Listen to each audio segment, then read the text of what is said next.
ये सच्ची कहानी प्रभु यीशु की है, जो 2000 साल पहले रहते थे। हमें पता नहीं बच्चों को यीशु के बारे में कैसे पता चला, पर शायद ये कुछ इस तरह हुआ होगा।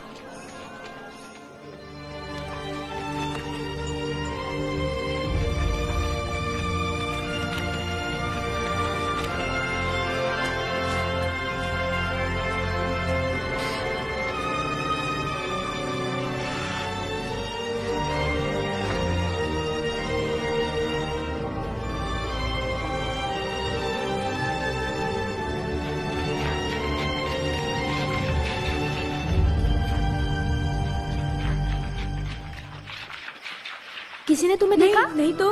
मुझे भी नहीं। तुम्हें? शायद नहीं। ठीक है, आओ चलें। तुम कुछ भी कहो, मैं नहीं मानता। मैं सचमुच मानता हूँ कि यीशु को परमेश्वर ने भेजा है, क्योंकि वो चमत्कार करता है। ये जादू भी तो हो सकता है, वरना ये बात कैसे समझाओगे? यही तो बात है जो मुझे समझने की जरूरत ही नहीं। ऐसे चमत्कार तो केवल परमेश्वर ही कर सकते हैं। तुम्हारा मतलब है जैसे अंधों को आंखें देना? हाँ। मुझे इस पे जरा भी विश्वास नहीं। मुझे है। सारा, तुम यहाँ क्या कर रही हो? मैं अपने गधे को चारा देना भूल गई, और जब तुम्हें यीशु की बात करते सुना तो मैं जानना चाहती थी कि तुम क्या कह रहे हो। तुम क्या जानो यीशु के बारे में? बहुत कुछ। मेरी दादी उनकी माँ मरियम को जानती है, और उन्होंने मुझे उनके बारे में सब कुछ बताया। उनका जन्म कैसे हुआ और बहुत कुछ। ये एक महान कहानी है। मरियम एक लड़की थी जो नासरत में रहती थी। उसकी शादी नहीं हुई थी, पर यूसुफ नाम के एक लड़के से होने वाली थी।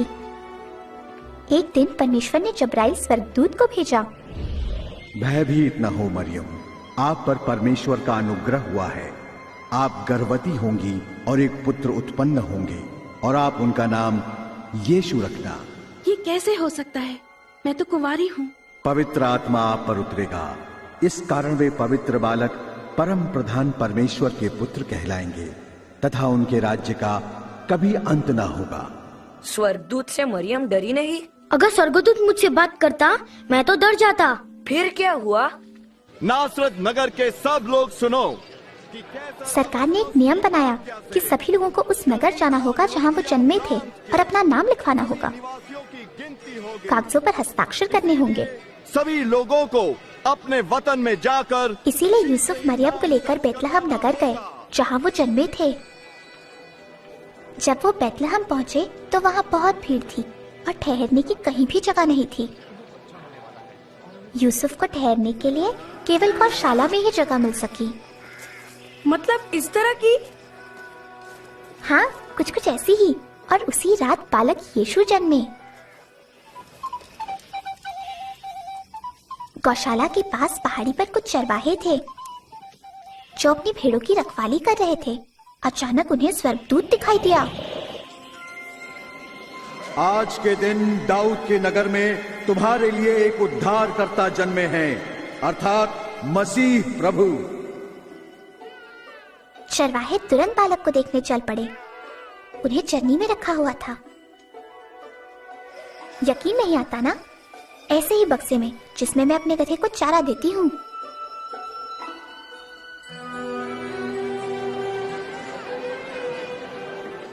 जन्म के बाद मरियम और यूसुफ यीशु को यरूशलेम के मंदिर में लाए। वो परमेश्वर से प्रेम करने वाले एक व्यक्ति शिमोन से मिले। परमेश्वर, अब आप अपने सेवक को अपने वचन अनुसार शांति से अपने पास बुला लें। परमेश्वर ने शिमोन को वचन दिया था कि वो यीशु को देखे बिना मरेंगे नहीं। मेरी आंखों ने आज आपके उद्धार को देख लिया है। ये बालक परमेश्वर का चुना हुआ है। तुम दोनों को आशीष मिले। वो बालक परमेश्वर के चुने हुए थे जो बड़े होकर सारी दुनिया के सब लोगों को क्षमा करेंगे, उन सब बुरी बातों के लिए जो वो सोचते, कहते या करते हैं, जिन्हें परमेश्वर पाप कहते हैं। यीशु छोटे बच्चे थे और अब वो आदमी है। हमारी तरह बालक नहीं थे। जरूर थे। मेरी दादी ने मुझे बताया कि जब यीशु 12 वर्ष के थे, मरियम और यूसुफ उन्हें यहाँ यरूशलेम लाए थे। यीशु मंदिर में गए और वहाँ सभी बड़े धर्मगुरुओं से बात करने लगे। ये किसका पुत्र है जो ऐसे प्रश्न पूछता है? ये नासरत से है। हमने सोचा कि ये हमारे साथ ही है। कृपया इसकी गलती क्षमा करें। इसके बाद यीशु अपने माता पिता के साथ घर वापस चले आए। जैसे वो पढ़ने लगे, हर दिन और बुद्धिमान होते गए। हर एक घाटी अवश्य भरी जाए, हर एक पहाड़। एक दिन यीशु अपने मौसेरे भाई यूहन्ना बपतिस्मा देने वाले से मिलने गए। यूहन्ना उन लोगों को बपतिस्मा देते जो परमेश्वर की आज्ञा मानना चाहते। उस दिन उन्होंने यीशु को भी बपतिस्मा दिया।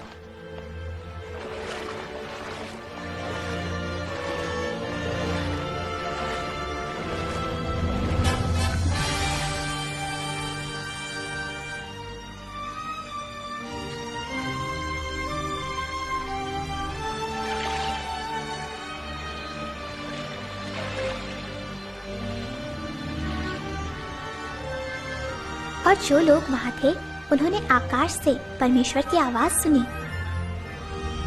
और परमेश्वर ने कहा, तुम मेरे प्रिय पुत्र हो, तुमसे मैं प्रसन्न हूँ। अच्छा, फिर क्या किया उन्होंने? उन्होंने नगर नगर घूमकर लोगों को परमेश्वर के बारे में सिखाना शुरू किया। कैसी हो? अच्छी हूँ। यीशु वापस नासरत गए जहाँ वो पले बड़े थे। एक दिन वे मंदिर गए और वहाँ धर्म गुरुओं ने उन्हें परमेश्वर की पुस्तक धर्मशास्त्र पढ़ने को कहा। पवित्र शास्त्र का जो भाग यीशु ने पढ़ा उसमें लिखा था कि परमेश्वर यीशु को भेजेंगे ताकि सारे लोग हमेशा परमेश्वर के संग रह सकें। परमेश्वर का आत्मा मुझ पर है क्योंकि उन्होंने मुझे दीनों को शुभ संदेश सुनाने के लिए चुना है। उन्होंने मुझे भेजा है कि मैं बंदियों को मुक्ति और अंधों को दृष्टि पाने का संदेश दूं, सताए हुए लोगों को मुक्त करने के लिए और ये घोषणा करने के लिए कि समय आ गया है जब परमेश्वर अपने लोगों को बचाएं। वे ठीक कहते हैं। अच्छा वक्त है। सचमुच सही कहा। ये तो यशायाह का लेख है। ये यूसुफ का बेटा है। बड़ा पता नहीं हमारा मसीहा कब आएगा। ये अच्छा अध्यापक है। आज धर्मशास्त्र का ये लेख पूरा हुआ जैसा तुमने अभी सुना। क्या परमेश्वर का वचन सच्चा ठहरा? ये प्रतिज्ञा तो केवल मसीह ही पूरा कर सकते हैं। हम कैसे जानेंगे? पर कहानी आगे और भी है। यीशु गलील सागर तक गए। अपनी नाव को वहां गहरे पानी में ले चलो और अपने साथियों के साथ मछलियों के लिए जाल डालो। ओ स्वामी, हमने सारी रात कड़ा परिश्रम किया परंतु कुछ न पकड़ा। यदि आप कहते हैं तो मैं जाल डाले देता हूं। याकूब, यूहन्ना,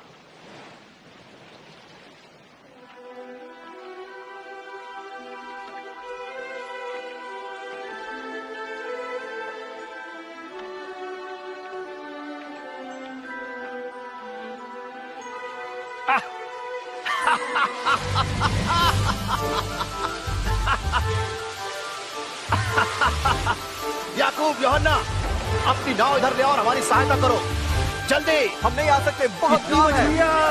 इस तरफ ज्यादा ना भरो, जाल अंदर खींचो। अरे ध्यान से, अरे जरा किसको नहीं आता। अरे क्या खींचो, जाल खींचो। अरे क्या बात है। लगता है तभी पतरस समझ गया कि यीशु परमेश्वर के पुत्र हैं। पर पतरस डर गया। उसने अपने जीवन में बहुत सी गलत बातें की थी। वो समझ नहीं पा रहा था कि कैसे इतने पवित्र और महान यीशु उस जैसे पापी को स्वीकार करेंगे। प्रभु, मेरे पास से चले जाइए, मैं एक पापी मनुष्य हूं। तुम डरो मत। मुझे चलना चाहिए। हाँ, मुझे भी चलना चाहिए। मुझे भी। अच्छा, मिलते हैं। मिलते हैं।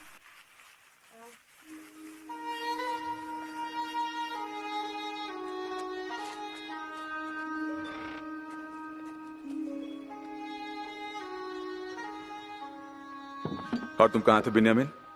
फिर अपने दोस्तों के साथ बाहर थे? हाँ पिताजी। क्या कालेब भी वहाँ था? हाँ पिताजी। मैंने कितनी बार कहा है कि मैं नहीं चाहता तुम उस लड़के के साथ रहो। पर पिताजी, तुम्हें पता है उसके पिता यीशु की उन झूठी कहानियों को मानते हैं। क्यों? क्या यह सब गलत है? हम मानते हैं कि परमेश्वर हमारे लिए एक राजा भेजेंगे। तुम्हारे दोस्त के पिता मानते हैं कि वो जो चरनी में जन्मा था वही ये राजा है। बकवास है ये। यदि कालेब के पिता सही हुए तो? नहीं बिन्यामीन, अब इस पर कोई और बहस नहीं करेंगे हम लोग। ठीक है।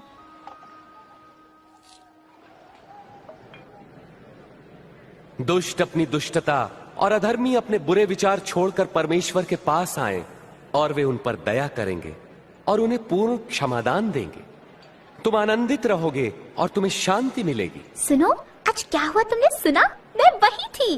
क्या बता? यीशु मंदिर में लोगों को परमेश्वर के प्रेम के बारे में बता रहे थे। अंदर भारी भीड़ जमा थी और उससे भी ज्यादा लोग बाहर रुके थे। सब उन्हें देखना चाहते थे। यीशु, यीशु, मेरी इकलौती बेटी को बचा ले प्रभु, मुझ पर दया करे। मेरी बेटी केवल 12 वर्ष की है और मरने को है। कृपा करके मेरे साथ चलिए। यार, मुझे बड़ा दुख है। यीशु, तुम्हारी बेटी नहीं रही, इसलिए गुरु को कष्ट ना दे। डरो नहीं, विश्वास रखो, वो ठीक हो जाएगी। सुना तुमने उन्होंने क्या कहा? उन्होंने कहा वो ठीक हो जाएगी। क्या ये तो असंभव है। ये यकीन नहीं होता।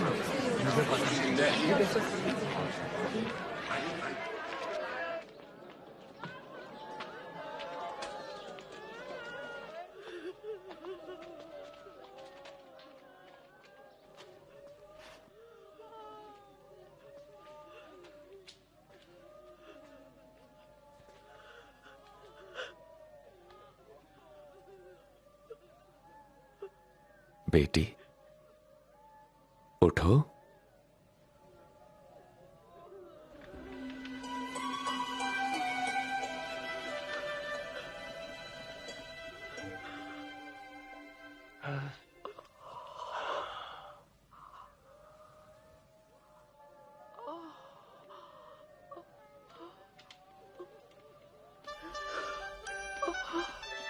इसे कुछ खाने को दो। वाह, क्या सचमुच ऐसा हुआ? ऐसा ही हुआ। तुम्हें लगेगा नहीं वो कभी बीमार थी। मेरे पिता कहते हैं कि यीशु के सारे दोस्त बुरे काम करते हैं। वो कहते हैं सब पापी है। ये सही है, क्योंकि केवल यीशु ही सबसे प्यार करते हैं, चाहे वो कोई भी हो।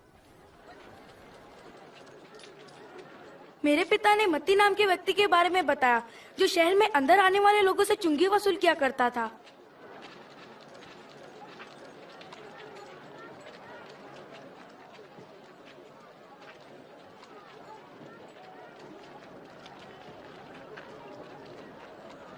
मेरे पीछे आओ।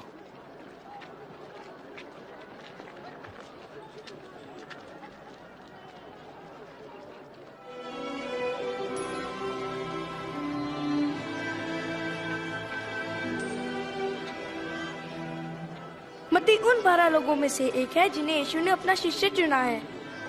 वो उनके सच्चे दोस्त हैं और हर जगह उनके साथ जाते हैं, लोगों को परमेश्वर के बारे में बताते हैं। उनमें है शिमोन, जिसे पतरस भी कहते हैं, अंद्रयास पतरस का भाई, याकूब, यूहन्ना, फिलिपस, बरतुल्मै और मत्ती भी, थोमा, एक और याकूब और एक और शिमोन, याकूब का भाई यहूदा और यहूदा इस्करियोती। ये सब कैसे याद किया तुमने? ये बहुत होशियार है। तुम्हें तो यही लगेगा क्योंकि तुम खुद बुद्धू हो। मैं नहीं हूँ। अपने गधे की तरह बिल्कुल बुद्धू। मेरे सहेली है वो, शैतान कहीं की। शैतान किसे कहा तुमने? छोड़ दो उसे। अच्छा, कौन रोकेगा मुझे? तुम? छोड़ना नहीं। लड़ो लड़ो मारो, चलो भी यार, पटक दो उसे। छोड़ना नहीं। लड़ो लड़ो लड़ो, मारो उसे, मारो मारो। ये लड़के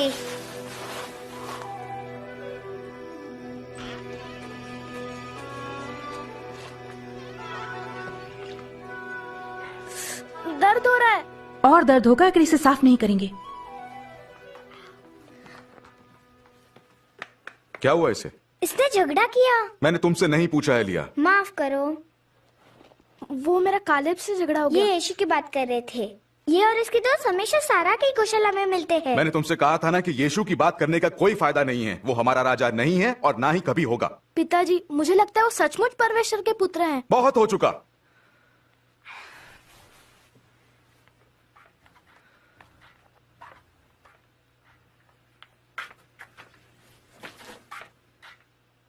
क्या तुम बच्चे पर ज्यादा सख्ती नहीं कर रहे?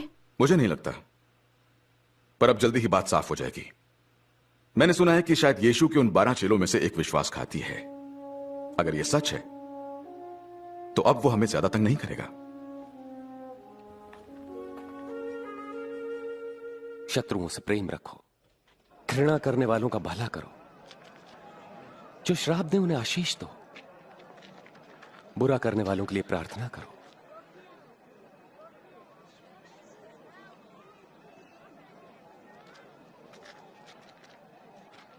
तुम्हारे एक गाल पर कोई थप्पड़ मारे तो उसकी ओर दूसरा भी फेर दो।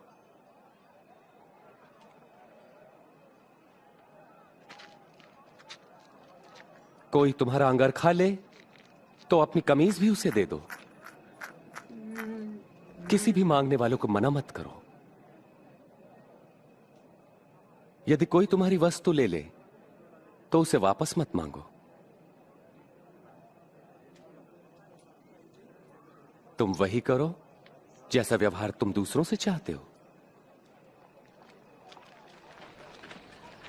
मैं इस व्यक्ति को जानना चाहूंगा। तुम्हारा क्या ख्याल है, वे मसीह हैं? बताओ ये मसीह क्या होता है? मंदिर में बताया था, मसीह का मतलब उद्धार करता। चलो हम उनके पीछे चले।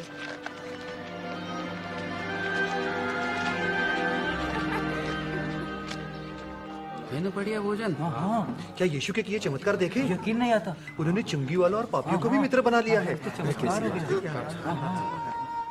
ये यहाँ क्या कर रही है? मुझे नहीं पता।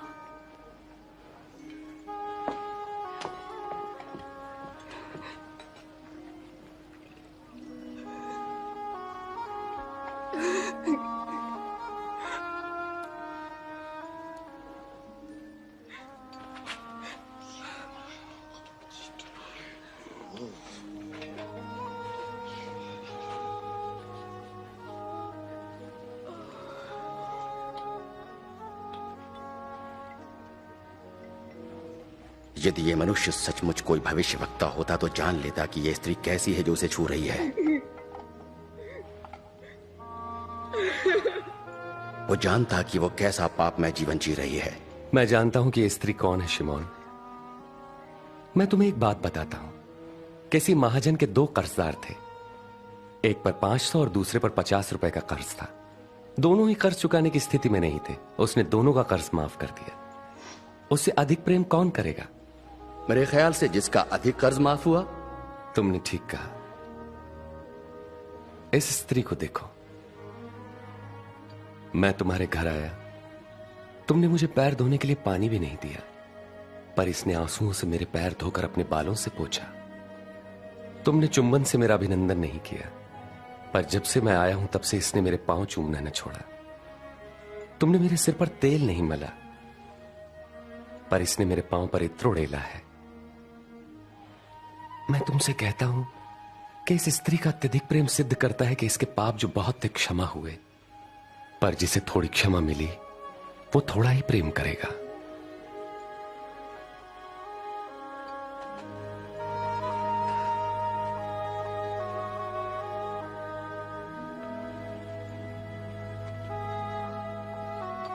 तुम्हारे पाप क्षमा हुए।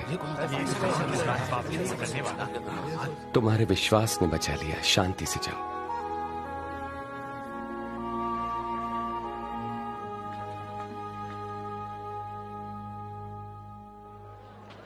कृपया मुझे उठा लीजिए। आ जाओ मेरे कंधे पे। मसीहा, अब तुम देख सकते हो? हाँ, मैं यीशु को देख सकता हूँ। एक बीज बोने वाला बीज बोने निकला। बोते हुए कुछ बीज मार्ग के किनारे गिरे और रौंद डाले गए, और पक्षियों ने उन्हें चुग लिया। और कुछ पथरीली भूमि पर गिरे। जब वो उगे तो पानी न मिलने के कारण वे सब मुरझा गए। और कुछ झाड़ियों के बीच में गिरे। झाड़ियों ने साथ साथ बढ़कर उन्हें दबा दिया। परंतु कुछ बीज अच्छी भूमि पर गिरे और सभी पौधों ने उगकर फल दिया, प्रत्येक ने 100 गुना। इस उदाहरण का अर्थ यह है, बीज परमेश्वर का वचन है। मार्ग के किनारे गिरे बीज उन्हें दर्शाते हैं जो वचन सुनते हैं, पर शैतान आकर उनके मन में से वचन चुरा लेता है ताकि वे विश्वास करके कहीं मुक्ति न पालें। पथरीली भूमि पर गिरे बीज उन्हें दर्शाते हैं जो वचन सुनकर आनंद से ग्रहण करते हैं, पर जड़ नहीं पकड़ पाते। वो कुछ देर तक विश्वास करते हैं और परीक्षा की घड़ी आने पर टिक नहीं पाते। झाड़ियों में गिरे बीज उन्हें दर्शाते हैं जो वचन सुनते हैं, परंतु जीवन की चिंताओं, धन, मोह व भोग विलास में फंसने से उनके फल कभी नहीं पकते। वे बीज जो अच्छी भूमि पर गिरे उन लोगों के प्रतीक हैं जो वचन सुनकर उसे भले और आज्ञाकारी मन से ग्रहण करते हैं और फलवंत होने तक उन्हें संभाले रखते हैं।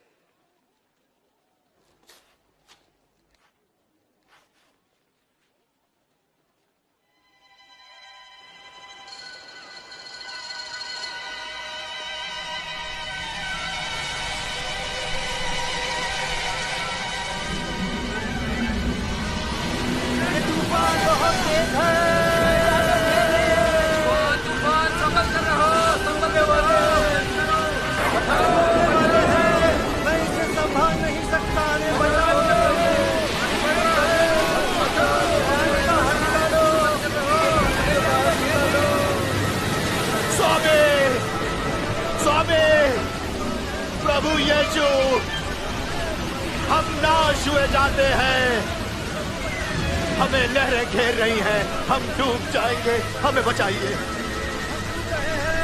हमारी मदद करो, बचाइए प्रभु, अरे बहुत बड़ी तूफान है, सफर कर रहा हूं भाई।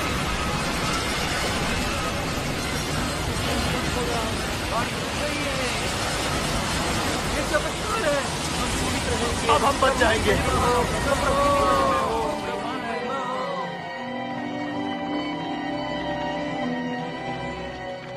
कहां गया तुम्हारा विश्वास?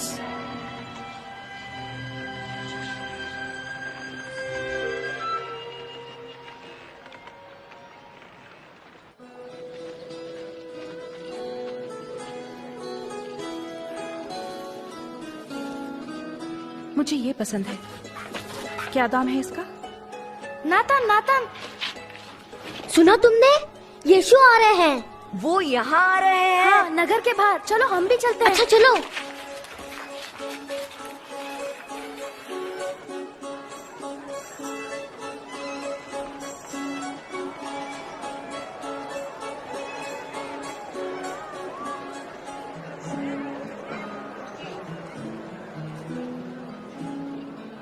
माफ करो बेन्यामिन, मैंने तुम्हें मारा।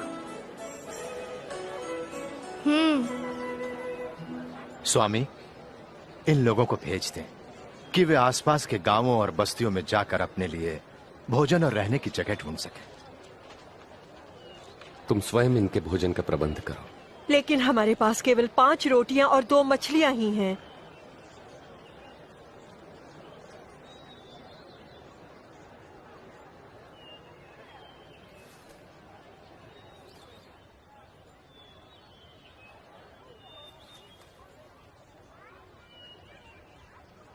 धन्य हैं आप प्रभु परमेश्वर, सृष्टि के मालिक, जो धरती पर अन्न उपजाते हैं।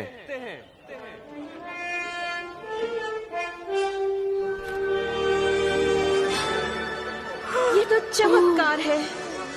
विश्वास नहीं होता।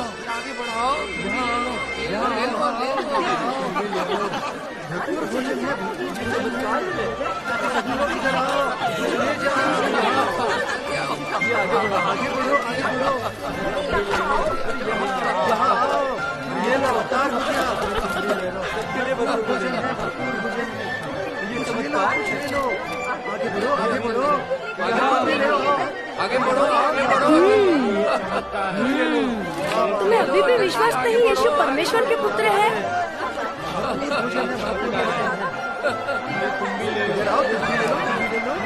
अरे आगे बढ़ाओ, सब चीज को आगे बढ़ाओ।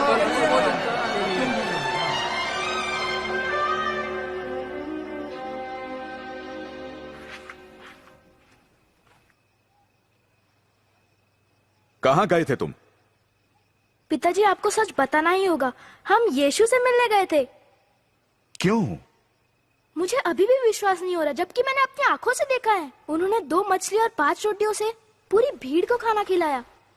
क्या पता योनाथन, शायद वो सचमुच मसीह हो।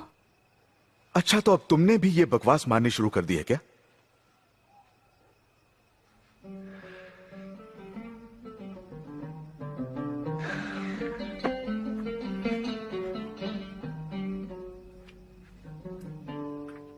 हम क्या करें? धर्मशास्त्र क्या कहता है? इसका क्या अर्थ है? तुम अपने प्रभु परमेश्वर को संपूर्ण हृदय, संपूर्ण प्राण, संपूर्ण सामर्थ्य, संपूर्ण मन से प्रेम करो। पड़ोसी को अपने समान प्रेम करो। तुमने ठीक कहा, यही करो तो जीवित रहोगे। मेरा पड़ोसी कौन है? एक बार एक मनुष्य यरूशलेम से यरीहो जा रहा था। तब डाकुओं ने हमला किया और लूटकर उसे अधमरा छोड़कर चले गए। तब एक धर्मगुरु वहां से गुजरा और उसे देखकर वहां से कतरा कर चला गया। इसी प्रकार एक पुरोहित भी वहां से निकला, पास आया, उस व्यक्ति को देखा और मुंह फेर कर चला गया। परंतु एक दलित ने मार्ग से गुजरते समय उस घायल मनुष्य को देखा और उसका हृदय दया से भर गया। उसने घायल के पास जाकर घावों को साफ किया, फिर उसे अपनी सवारी पर बैठाकर वो एक सराय में ले गया जहां उसकी सेवा टहल की। दूसरे दिन मालिक को कुछ रुपए देकर उसकी देखभाल करने को कहा और कहा, जो कुछ खर्च आएगा मैं लौटने पर तुम्हें दे दूंगा। इन तीनों में से किसने डाकुओं द्वारा लुटे व्यक्ति से अच्छे पड़ोसी का फर्ज निभाया? जिसने उस पर दया की। फिर तुम भी यही करो। बच्चों को मेरे पास आने दो और उन्हें मना मत करो, क्योंकि परमेश्वर का राज्य ऐसों का ही है। मैं तुमसे सच कहता हूं, जो कोई परमेश्वर के राज्य को एक बालक की तरह ग्रहण नहीं करता, वो उसमें कभी प्रवेश न करेगा। जो कोई मेरे नाम से इस बालक का स्वागत करता है, मेरा करता है। जो मुझे स्वीकार करता है, मेरे भेजने वाले को करता है। तुम में सबसे छोटा ही सबसे महान है। दे दो, गरीब को कुछ दे दो, गरीब की मदद करो। हे, यहाँ क्या हो रहा है? कौन जा रहा है? नासरत के यीशु यहाँ से जा रहे हैं। प्रभु यीशु, हे दाऊद की संतान, मुझ पर दया करे। इन्होंने चमत्कार किए हैं, शायद अभी भी कुछ करेंगे।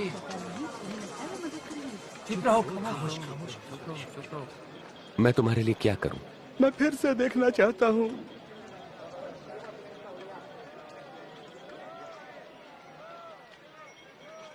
तो देखो, तुम्हारे विश्वास ने तुम्हें चंगा किया। मुझे दिखाई पड़ रहा है, मैं देख रहा हूं। यीशु,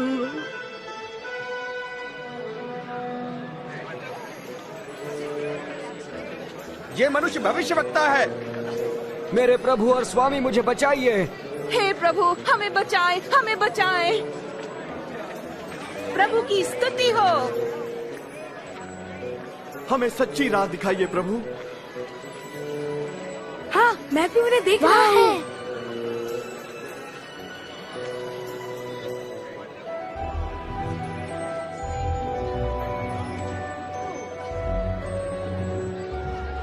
वो आदमी पेड़ पर क्यों चढ़ रहा है? वो भीड़ में से देखने के लिए बहुत नाटा है। ज़कई, जल्दी नीचे उतरो, क्योंकि आज मुझे तुम्हारे घर ठहरना है। मेरे घर?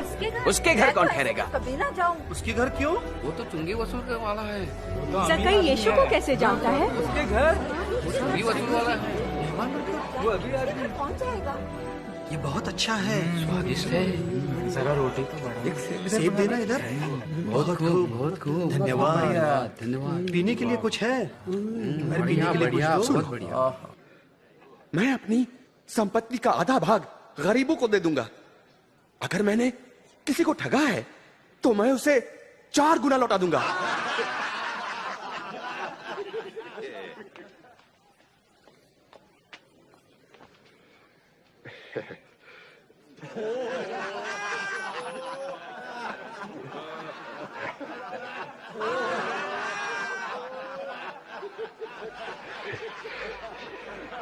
मैं नहीं मान सकता कि एक चुंगी लेने वाला पैसा वापस करे।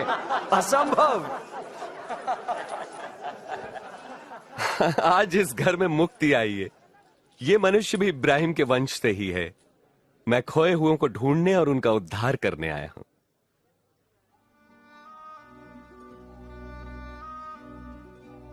सुनो, हम यरूशलेम जा रहे हैं, जहां मेरे विषय में की गई भविष्यवक्ताओं की हर भविष्यवाणी पूरी होगी। मुझे अन्य जातियों के हाथ सौंपा जाएगा।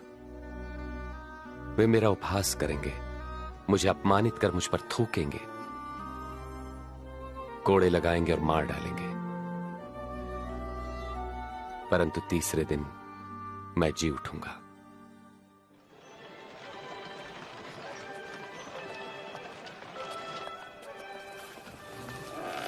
कैसी हो? कैसी हो? ठीक हूँ।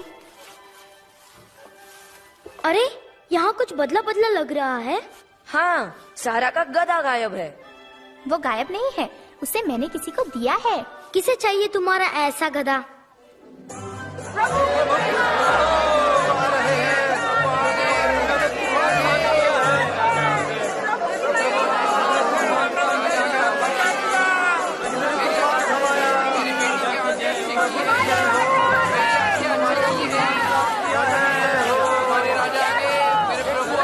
गुरु, अपने शिष्यों को आज्ञा दे कि वे शांत रहें। मैं कहता हूं, यदि ये चुप रहे तो स्वयं ये पत्थर चिल्ला उठेंगे। सबको आशीष मिले। बड़ा राजा है। 5, 6, 7, 8, 9, 10, 11, 25, 26, 27, 28।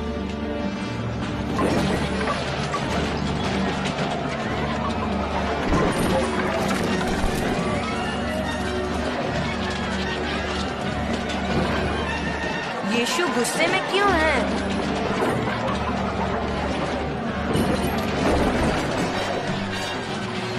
उन्होंने मंदिर को प्रार्थना का घर बनाने की बजाय व्यापार का बाजार बना दिया है। ये लिखा है, मेरा घर प्रार्थना का घर होगा, परंतु तुमने उसे डाकुओं की खो बना दिया। ये मेरे जानवरों को भगा रहा है। रोको उसे, रोको उसे।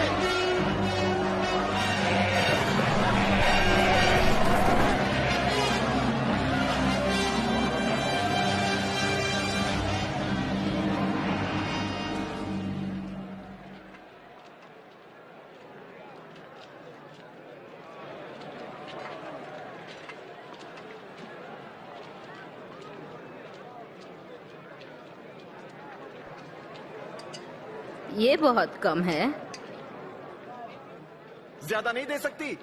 मैं कहता हूं, इस निर्धन विधवा ने सबसे ज्यादा दान दिया है, क्योंकि दूसरों ने अपने बहुत से धन में से थोड़ा सा दिया है, परंतु इसने गरीब होते हुए भी अपनी सारी जीविका और पूंजी दे दी।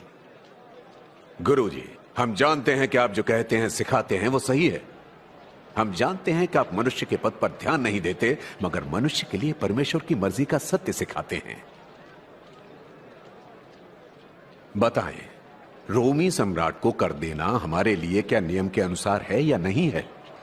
प्रभु सावधान, वो आपको फंसाना चाहते हैं।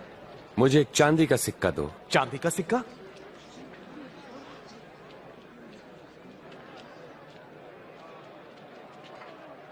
इस पर किसका चित्र और नाम अंकित है? राजा का। तब जो राजा का है वो सब राजा को दो, जो परमेश्वर का वो परमेश्वर को दो। क्या जवाब है तुम्हारा? सही कहते हैं, ठीक कहा। क्या उत्तर देंगे?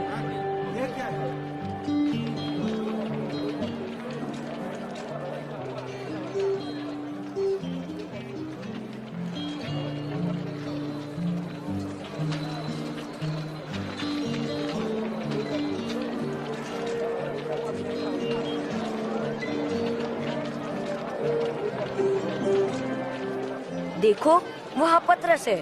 वो क्या कर रहा होगा? लगता है वो फसह के लिए सामान खरीद रहा है।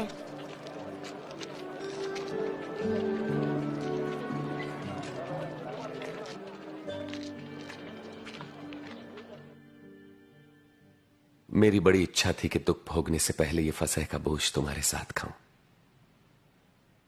मैं तुमसे कहता हूं, परमेश्वर के राज्य में इसका उद्देश्य पूरा न होने तक मैं इसे नहीं खाऊंगा।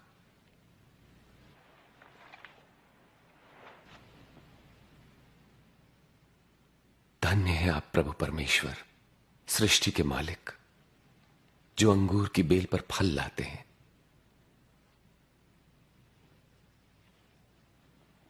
इसे लो और आपस में बांट लो।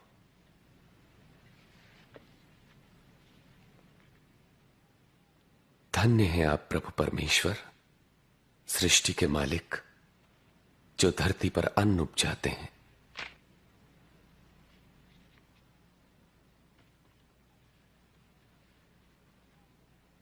यह मेरी देह है जो तुम्हारे लिए दी जाती है। मेरी याद में ऐसा ही किया करो। यह प्याला मेरे लहू में नई वाचा है जो तुम्हारे लिए बहाया जाता है। पर देखो, मुझे पकड़वाने वाला मेरे साथ इसी में इस पर है। मेरी मृत्यु तो निश्चित है जैसा कि परमेश्वर ने ठहराया है, पर अफसोस उस पर जो मुझे पकड़वाया। ये नहीं हो सकता, यह हो ही नहीं सकता, असंभव। कौन है वो धोखेबाज प्रभु? प्रभु, मैं आपके साथ बंदी गृह जाने के लिए और मरने को भी तैयार मैं कहता हूं पतरस कि आज मुर्गे के बांग देने से पहले तुम 3 बार इनकार करोगे कि मुझे नहीं जानते।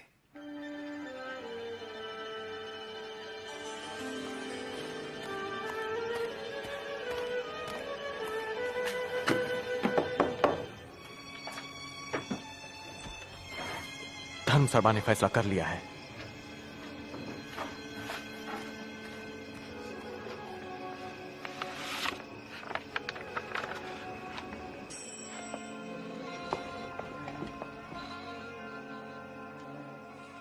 योनाथन, कौन था वो? ऐसा लगता है कि इस राजा कहलाने वाले का राज्य अब खत्म होने वाला है।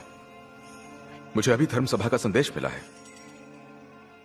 यीशु के शिष्यों में से एक है यहूदा इस्करियोती, जो उसे गिरफ्तार करवाने के लिए राजी हो गया है।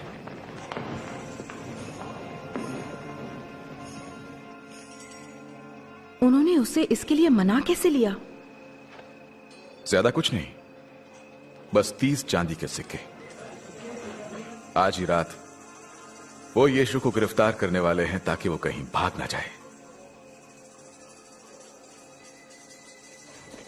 नहीं, ऐसा ना हो।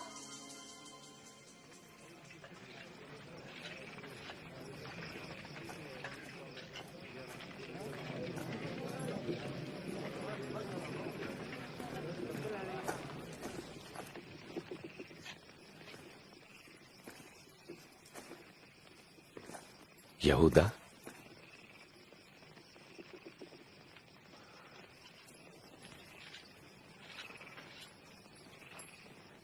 क्या तुम चुंबन लेकर मुझे पकड़वा रहे हो? प्रभु, क्या इसे तलवार से मार दें? चलो इसे पकड़ लो। बस बहुत हो गया।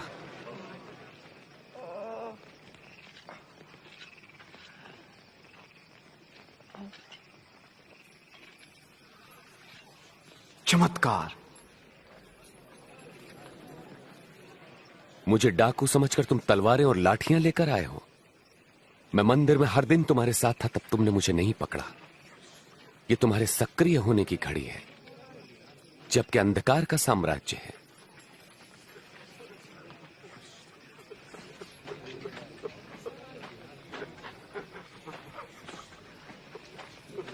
पकड़ लो इसे।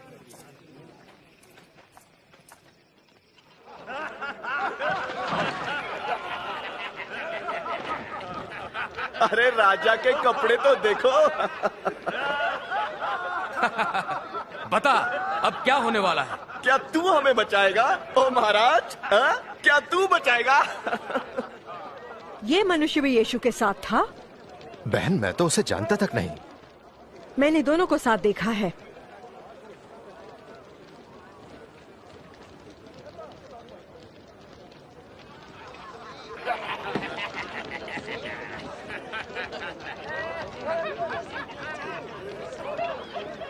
तू भी तो उनमें से एक है। वो मैं नहीं।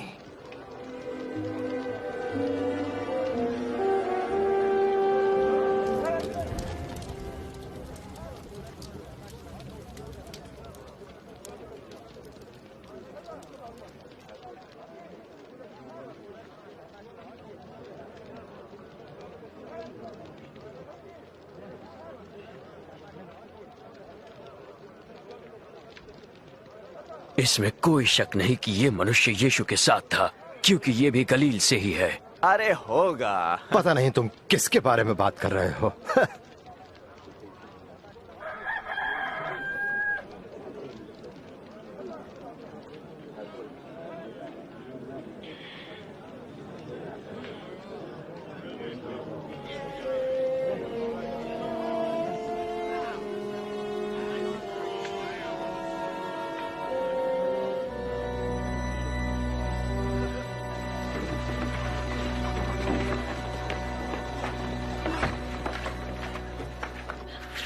नाथन, क्या हुआ बिन्यामिन?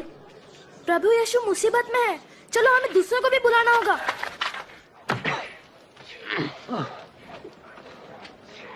बोल, तुझे किसने मारा? भविष्यवाणी कर, अब तुझे कौन मारेगा?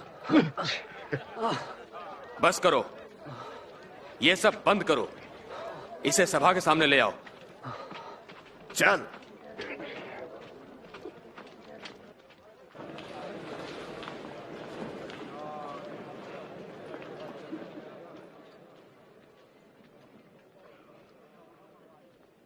हमें बता, क्या तू ही मसीह है? यदि मैं बताऊंगा तो तुम विश्वास न करोगे। यदि मैं तुमसे प्रश्न पूछूं तब तुम उत्तर न दे सकोगे। लेकिन अब से मैं निश्चय ही सर्वशक्तिमान परमेश्वर के दाहिनी ओर बैठूंगा।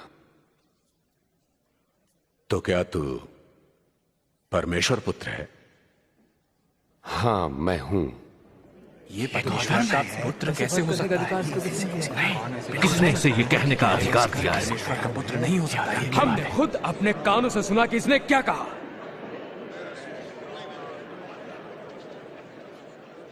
हम इसे पिलातुस के पास ले जाएंगे। हाँ, इसे ले चलो। क्या उसको? वे यीशु को पिलातुस के पास ले जा रहे हैं। पिलातुस? वो तो सबसे जालिम रोमी शासक है। उसने हजारों लोगों को क्रूस पर चढ़ाकर मार डाला है।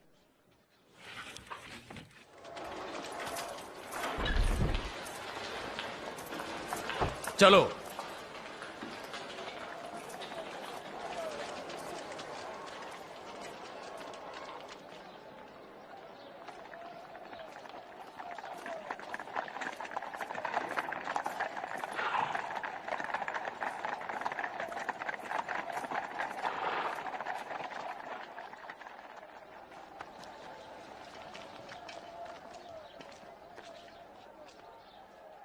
इतनी सुबह सुबह तुम लोग मुझसे क्या चाहते हो? हमने इसे लोगों को बहकाते हुए पकड़ा है। इसने मंदिर के बाजार में खलबली मचा दी। इसकी सजा क्या होगी? इसे दंड दो। मैं इस मनुष्य में दंड देने योग्य कोई अपराध नहीं पाता। हमने इसे दोषी पाया। रोमी सम्राट को कर देने को मना करता है, मसीह होने का दावा करता है, और राजा भी। राजा? क्या आप यहूदियों के राजा हैं? तुमने खुद कहा। इसने ये सब गलील में आरंभ किया था, अब यहां भी आ पहुंचा है। गलील में? क्या ये मनुष्य गलीली है? ऐसा है तो इसे राजा हेरोदेस को सौंप देना चाहिए। वो अभी भी यरूशलेम में ही है ना? इसे वहां ले जाओ।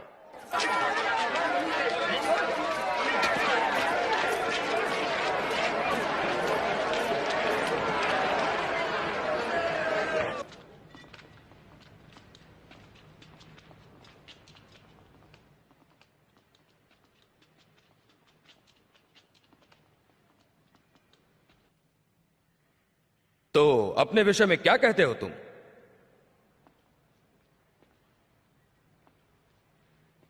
वे कौन है जिन्हें तुम अपना शिष्य कहते हो?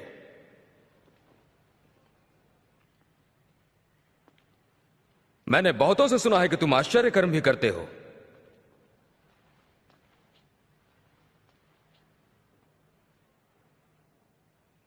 फिर मेरे लिए भी कुछ करो। महाराज, ये सभी लोगों को बहका रहा है और अपने आप को राजा कहता है। ये मनुष्य राजा?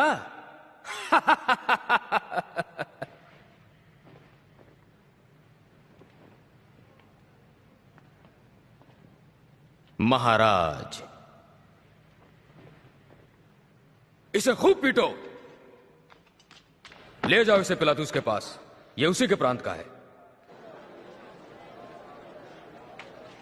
इस व्यक्ति ने मृत्युदंड के योग्य कोई अपराध नहीं किया, तो मैं इसे कोड़े लगवाकर छोड़े देता हूं। इस त्योहार के समय हमारे लिए आप एक आदमी को छोड़ने का अधिकार रखते हैं। हमारे लिए छोड़ दें बरअब्बा को। हाँ, ठीक है। और इस मनुष्य को दंड दें। हाँ, हमें बरअब्बा चाहिए।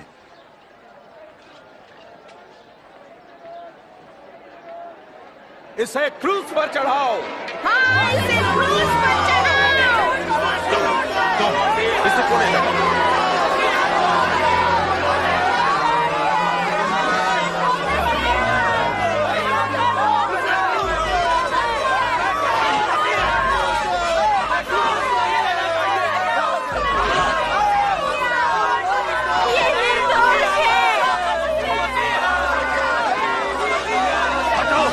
आगे बढ़ो, उठो,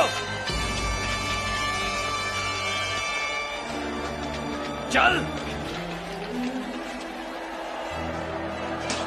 पीछे हटो, आगे बढ़ो जब मैं कहूं। वे उन्हें मार तो नहीं डालेंगे ना?